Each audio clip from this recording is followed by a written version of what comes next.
All-Seeing Eye of God. A Bromo-Dragonfly Trip Report by Hattie Vatiti. Posted at earwid.org, July 20th, 2016. So, I had the weirdest trip a while back. It all started that I took one dose of Bromo. When it didn't work, I took another one.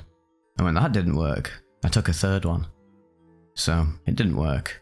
And then I had a hit from a bong. And tell you what, I was tripping very hard for an hour. So, the trip was pretty fast. In the start of the trip, there came voices, and I saw when I watched the stereos and TV lines of light going through them towards me. And it all hit me at once. First in the trip, I saw and heard that the whole existence is endless by numbers. I saw that there is endless possibilities and endless different lives. We all would be endless beings in this endless sequence of numbers. After this, I surfed a little bit around the universe. I saw different galaxies, sitting on my bench, and even black holes. When I went to a black hole, the voices started to echo and curve.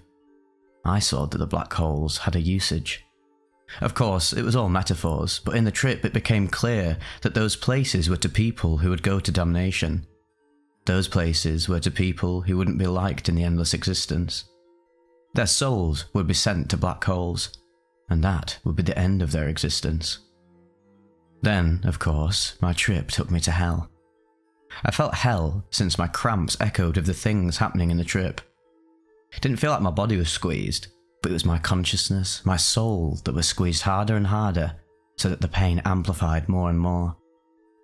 Hell was a place in the trip where those people who have done bad things would go to be alone in a place where the pain just amplifies continuously. There isn't anyone else there, except for my own consciousness. Well, of course, this would also be a metaphor, but that is how hell was shown to me in the moment. After hell, of course, came heaven. In heaven, my consciousness of being squeezed changed towards the fact that I was feeling euphoric. I had tears of joy and tears of agony while I was sitting in the bench, watching the whole trip through which didn't feel to come from my head. In the end, I saw the eye of God, the all-seeing eye of God with rays of light coming from it.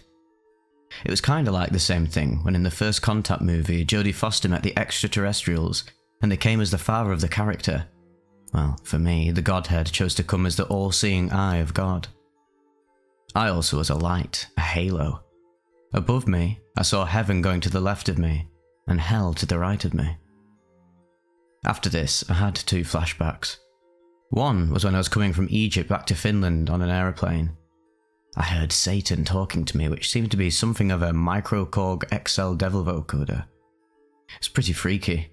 Also, I heard one day trumpets going which echoed some sort of judgment stuff. I don't know what they're supposed to be, but I understand that the whole spiritual existence is just fun and games. When I've pondered this trip, which I wrote about, well, I've also pondered all the trips which I've been through as well. All the trips kind of feel that I wasn't completely in charge of them, but they rather seem as conversations with a single source that would be the Godhead. I know, it's a pretty weird way of seeing it. And I'm even pondering, was it just this trip, which might have been a close call with the cramps and stuff to death? Or could all of my trips have been conversations with the same source? Is this the same source that we all contact in our psychedelic trips on acid, mushrooms and so on? The shamans back in the day, were they able to contact the single source which is everything and see many things because of it? Well, I'm just pondering, what if God is psychedelics? And for some people, this might open different ways to see it, since their conversations with a one single source would be the Godhead as well. Personally, I'm all for the cosmic consciousness, and of us being interlinked to some higher stuff, even if I cannot explain why it is so right now. Also, I've pondered why so many people have awakened to the Illuminati and to the all-seeing eye of God without them ever being aware of the fact that it might be real. I just live after the trip in a place where Godhead is everything and everywhere, but most people will never see it. And for those who think that it might have just come from my head, well, would my head have knowledge about all sorts of stuff like that in the subconscious? Of course, someone might tell me that my subconsciousness was just playing with me, but the whole trip went through like a book that was written for me to see.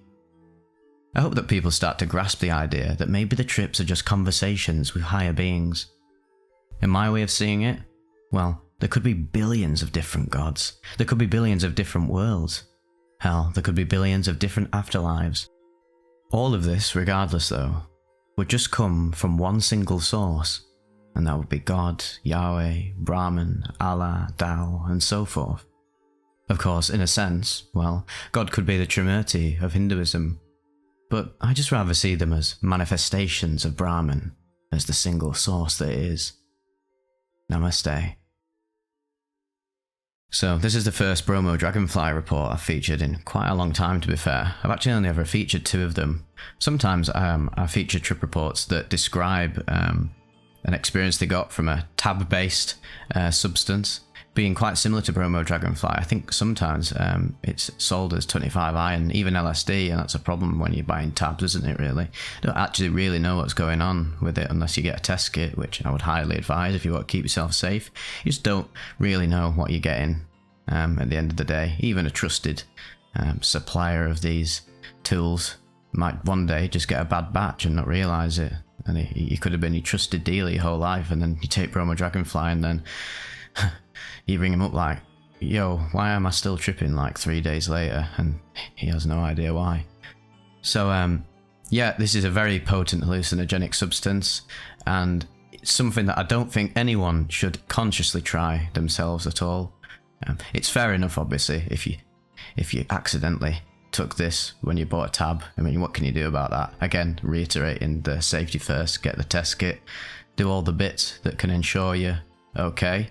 But yes, I've heard that this is quite popular at British festivals, apparently. I mean, I've never come across anyone on Bromo-Dragonfly in my time going across the many festivals up and down this country. But I can see why, in a twisted sense, I can see why, say, ravers would want to use this at a festival when you're tripping for like 2 to 3 days straight. So I guess you only take one drug to last you the whole weekend, but this is super immature and foolish and very dangerous. Well, what is the point of risking your whole life just to have a good time? There's a very real risk of dying from this substance, not just because of its toxic effects on the body, but also because if you're tripping for days straight, I mean, that's going to lead you down a seriously dark rabbit hole if the experience turns sour. And in that amount of time, I do think there's a very high chance of things getting really dark, and we know what trips are like when they get dark, and especially if it's on like LSD or something that lasts really long, you're in it for the ride, aren't you, unless it turns around. But 2 to 3 days or so, that is just on another level. Another major danger of this, major danger, sounds like an MC name. So Bromo-Dragonfly is actually super active in very low doses, which means it's ridiculously easy to overdose on this stuff. Oftentimes it comes in tab form, but you can get it in, well, rarely in pills, but also powder as well. It's usually a pink sort of colour to it, off pink. So it's commonly related to phenethylamines or phenethylamines. I think it's phenethylamines, isn't it? I'm still learning as I do this YouTube stuff.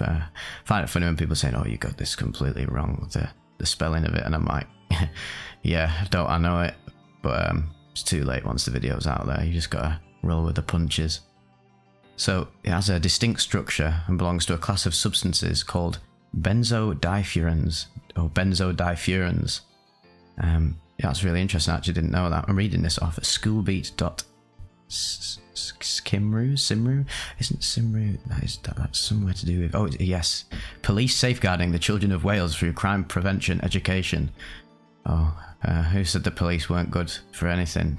Sorting us out with some Bromo-Dragonfly top shelf information right here. So it's quite nice, and it's a nice brief overview. I thought it was really interesting.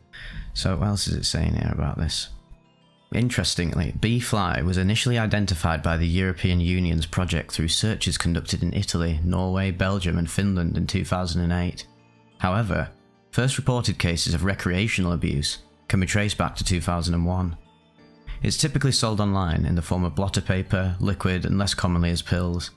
Its primary route of administration is oral. After ingestion, the onset of its effects can be delayed for up to 6 hours. This delay has often led users to ingest another dose of the product, thinking that the first dose was inadequate to cause the effects, and/or to use additional drugs while waiting for the first psychoactive effects to appear. Well, that goes hand in hand with this report that we've just featured. Obviously the person got impatient, took 1, took 2, took 3. Damn, no wonder they had this super out there mystical experience, because I mean, they're very lucky to be alive. I can't be having to say this because it should be self-evident, but do not even bother doing this. Have some respect for your mind, your body and your soul. This is just ridiculous. There's no need to do this at all when safer substances out there exist. I think there's a bit of a toxic mindset sometimes in the veteran psychonauts. Not all of them, this is just again, I don't want to generalize. There's a vocal minority of veteran psychonauts that think, right, well, I can handle it all. I've been to the astral planes 900 times throughout my life. Why don't I just really challenge myself by taking Bromo-Dragonfly and see how deep I can get into consciousness for 2 to 3 days straight. And this sort of thinking isn't stemming from the higher self, it's stemming from the ego self. The classic adage of curiosity killed the cat. This is very real and has killed people. If you actually see on Irwid, there's many reports that feature a description of their mate's experience, but their mate actually dies during it. This is really freaky stuff. Yep, it's a very toxic substance. The risk of overdose is very high. Since 2007, various hospitalizations and fatalities have been recorded in various EU member states such as Sweden, Denmark and the UK. In October 2009, Bromo-Dragonfly received increased attention in online drug forum communities when a batch was mislabeled and sold by an online retailer as the related but much less potent benzodiazepine compound 2CB-Fly. This has been linked to a number of subsequent fatalities and non-fatal overdoses in Europe and the US. Rather interesting stuff right there. I can't say I knew about any of that. Isn't it funny when you just type in Bromo-Dragonfly information, and you're usually going to go to the top of the search results, but sometimes you find little gems like this website engineered to safeguard drug abusing children, I guess. But that's crazy that they have a dedicated part on the site to Bromo-Dragonfly. Obviously there must have been some incidents that inspired this. Nothing to laugh about really, it's quite tragic. So the listed effects on here, like I said, yeah, similar to LSD but much longer lasting. Trip can appear to involve a speeding up and slowing down of time and movements, while colour, sound and objects can get distorted. There's also a feeling of being tired, anxious, panicky and depressed. Unpleasant, frightening or scary hallucinations and distortions of your senses are present, and these effects can be quite unpredictable. It takes a long time before effects kick in, and then can last for 2 to 3 days. Just try and imagine the catastrophical levels of PTSD you could get if you were tripping for 2 to 3 days straight and it was just pure nightmare fueled the whole time. I mean, it's bad enough when you take LSD and wonder, oh, when's it going to end, when things start to take a turn for the worse, and then you, instead of just sort of, I mean, it's hard, isn't it? It's hard when trips go sour, when they go a bit west and can lead you down sort of some hellish thoughts and even visuals. But yeah, the best thing you can do in that situation is to try and let go the best you can. It's not going to be nice, not going to be pleasant for the most part, but there's definitely the opportunity to break through the fear and then realize the love. That's a common thread throughout all of these like super intense psychedelic trips that I share on here. Obviously, I think in a sense, sometimes even as much as you let go, if you're taking too much and you're the worst possible mindset and setting, sometimes there is no escape, and that is the brutal reality sometimes of bad trips. And then after you come out of it, you will probably be traumatized, and it'll take decades to process, integrate and move on from what is a very disturbing experience to be had.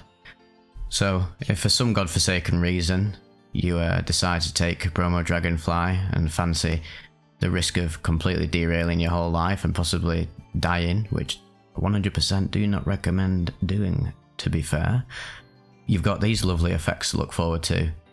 Reported adverse reactions include nausea, vomiting, headache, hypertension, tachycardia, elevated blood pressure, lung collapse, gastrointestinal disturbances, muscle tension, tremor, body temperature fluctuations, anxiety, panic attacks, arrhythmia, heart murmurs, slight pupil dilation, ooh, that one sounds rough, convulsion, stomach tightness, hallucinations, flashbacks, memory disturbances, confusion, and even acute anxiety attacks. So not only are you already getting anxiety in the first place, they can be acute attacks, and they're the worst type of attacks. could also have serious longer-term implications for somebody who has a history of mental health problems. This goes hand in hand with many psychedelics. If you're prone to schizophrenia and other destructive mental disorders, which obviously I have major empathy for anyone who actually suffers through these, yeah, you don't want to be taking psychedelics, cannabis, or any mind-altering substance, really. Yeah, it's too much of a risk. It may also be responsible for setting off a mental health problem that had previously gone unnoticed. Yes, that's also something very common. And people who may be prone to developing schizophrenia may actually develop it through the use of a psychedelic. And last but not least, risk of overdose, as effects take time to develop, and so users may redose thinking that they require more of the drug. So all in all, what have we learnt today? Bromo-Dragonfly, probably don't want to be doing that, to be fair. Just if you're curious about this sort of stuff, just do what I do and read about it and imagine the experience for yourself. That must be enough to satiate your curiosity in some sense, and also put you off from it. And this is why I love sharing like delirium reports and everything. If you are actually thinking about doing any of these clearly toxic, life-threatening psychedelics, your life is out of whack, and I mean that in the nicest loving way possible, but sometimes you need a reality check. If you're inspired to take Bromo-Dragonfly, I think something has gone wrong with you. And I say that in the most caring possible manner, because I don't want anyone to hurt themselves in the pursuit of escapism. A lot of times this does come from escapism or an addiction, an obsession with altered states, which again I think is stemming from a lack of contentment in the physical, in the normal sober reality, because like, it's so boring, it's mundane, or I just want to be in the astral planes all the time. It's like this sort of ambivalence towards normal life is going to lead you down some dark paths, as it has done myself and many other people who reach out to me, have reached out to me and still reach out to me about how their life's gone off rails because they couldn't stop themselves from taking all these psychedelics because their life was so boring and meaningless. It's like, well, the answer to this is to find some meaning in your normal life, pursue a life purpose, a career, your hobbies, your passions, and just sort of like, in a sense, it's hard, obviously, when you've been doing all these psychedelics and you've seen the other side and had mystical experiences. And yeah, sometimes coming back can be quite dull and can come with a lot of suffering. But you know what? Sometimes we've just got to bite the bullet and suffer through it all. And yeah, be at peace with what is. And stop trying to replace it with something that it isn't. Yep. Anyway, hope you enjoyed this one. I know the commentary was quite long-winded, but it goes hand in hand with these reports on super destructive substances that I think people don't have a clue about. I mean, in my head, I'm like, I could just feature this report. Obviously, it's very short. I don't want it to be short because I know you guys like to listen to this while you're dozing off into the sleep realm. But yeah, I do take this stuff very seriously, you know, because I don't want to just share a Bromo-Dragonfly report without any context surrounding what it is. Most people have no idea what this thing is at all. As far as they consider, it's just like LSD, but it lasts a few days. It's like, it's similar in a sense, but this is a chemical that can kill you and destroy your life much faster and much easier because of its powerful activity in lower doses. Don't be doing this. Just go and have a glass of milk and look at the sunset or something. It's probably just as good. In fact, it's not just as good, it's way, way better. In fact, I might go and do that myself.